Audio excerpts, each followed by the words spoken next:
เป็น flower on my butterfly อยากอยู่ด้วยกันก่อนช่วงเวลาของเราสองคนจะหายยังพอมีเวลาให้เราได้รักยังพอมีเวลาให้เราได้เข้าใจกันที่เคยทำให้เธอเสียใจอยากจะบอกว่าฉันเสียใจ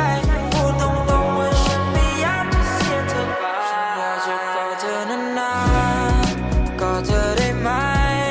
ยังพอมีเวลาให้เราได้กลับไปแก้ไขในวันที่เรานั้นไม่เข้าใจ I'm trying to keep you on my mind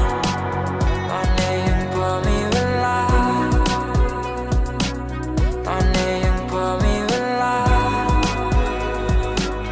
ตอนนี้ยังพอมีเวลา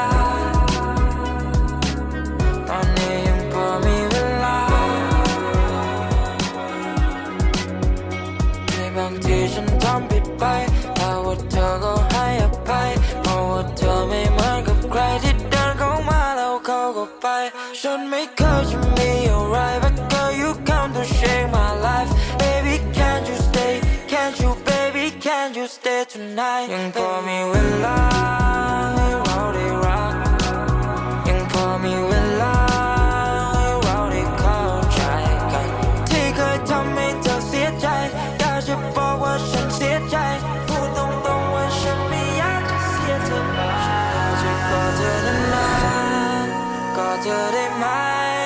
ยังพอมีเวลาให้เราได้กลับไปแก้ไข